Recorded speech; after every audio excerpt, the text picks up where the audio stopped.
우리는 중요한 일을 할 때는 신체 에너지가 높은 시간에 배치하라고 배웁니다. 하지만 신체 에너지가 높은 상태인지 낮은 상태인지를 객관적으로 관찰하는 것은 쉽지가 않죠. 신체 에너지가 무엇인지 정의도 모호합니다. 실제 근육에서 나오는 물리적인 힘을 말하는 것인지 아니면 폐활량을 말하는 것인지 체온을 말하는 것인지도 명확하지가 않죠. 또한 신체 에너지는 객관적으로 평가하는 것도 어렵습니다. 어떤 자기계발 서적들은 생산성이 가장 높은 시간은 아침이니까 아침에 중요한 일을 하라고 조언합니다. 그러나 이 방법도 모든 사람들에게 일률적으로 적용할 수 있는 건 아니죠. 저를 포함해서 많은 사람들이 아침 시간에 가장 에너지와 생산성이 높지만 어떤 사람들은 낮에는 내내 비몽사몽하다가 저녁이 되어서야 두뇌 활동이 왕성해지는 사람도 있습니다. 그렇다면 사람의 신체 에너지 상태를 비교적 잘 진단하는 방법은 무엇일까요? 신경과학과 심리학에 따르면 우리 뇌는 실시간으로 신체 에너지 상태를 평가하고 이를 정동이라는 형태로 요약한다고 합니다. 정동은 우리가 기분이 좋은지 나쁜지를 알려주는 신호로 생체 자원의 밸런스가 어떤 상태인지를 요약해줍니다. 이 정동을 바탕으로 문화적 맥락, 감정을 나타내는 어휘, 개인의 경험, 기억 등이 합쳐져서 감정이 만들어지는 거죠. 따라서 신체 에너지가 높은 상태인지 낮은 상태인지 가장 손쉽게 감지할 수 있는 방법은 바로 기분이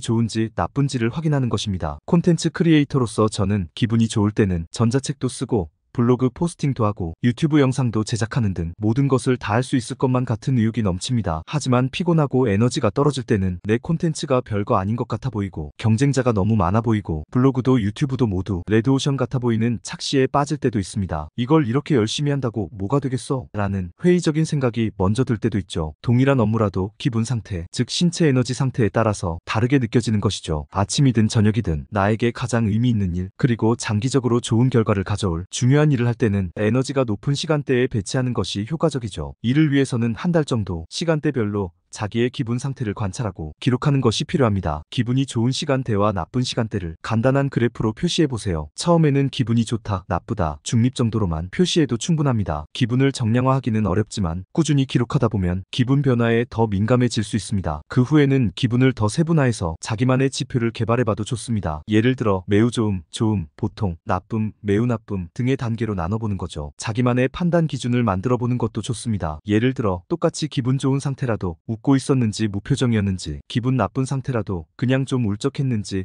화가 났는지 등을 구분해서 표시해 볼 수 있을 것입니다. 이런 과정을 통해서 자기의 에너지 상태를 보다 정확하게 파악하고 이를 기반으로 중요한 업무를 가장 효율적인 시간대에 배치할 수 있습니다. 결과적으로 생산성이 향상될 뿐만 아니라 삶에 대한 만족도도 높아질 것입니다. 개인적인 팁을 좀 공유해 보려고 합니다. 저는 잠에서 깨어나서 1시간 정도 지났을 때가 가장 기분이 좋습니다. 잠을 자는 동안 스트레스에 의해서 발생되었던 신경 전달 물질들이 모두 세정되고 혹시 나쁜 감정이 있었더라도 잠을 자는 동안 감정이 중화되기 때문입니다. 그래서 긴급하게 에너지를 보충할 필요가 있을 때는 단 30분이라도 잠을 자는 것을 추천합니다. 자기 전에 커피를 마시고 15분 정도 알람을 맞추고 눈을 붙이면 카페인이 몸속에서 작용하는 시간에 맞추어서 잠을 깰 수가 있습니다. 그러면 훨씬 개운하게 일어날 수가 있죠. 에너지 관리는 단순히 체력 관리가 아닌 기분과 감정을 관리하는 것입니다. 자기의 에너지 상태를 잘 파악하고 이를 기반으로 업무를 조정하는 것은 매우 중요합니다. 간단한 기분 기록부터 시작해서 자신만의 기분 지표를 만들어가면서 생산성을 극대화해 보십시오. 이렇게 하면 더 높은 성과를 얻을 수 있을 뿐만 아니라 일상에서의 만족감도 크게 향상될 것입니다. 오늘 제가 준비한 영상은 여기까지입니다. 도움이 되셨으면 구독과 좋아요 버튼을 눌러주시고 이 영상을 주위 분들에게도 공유해주세요. 저는 다음 시간에 더 재미있고 유익한 영상으로 여러분을 찾아오도록 하겠습니다. 감사합니다. 다음 시간에 만나요.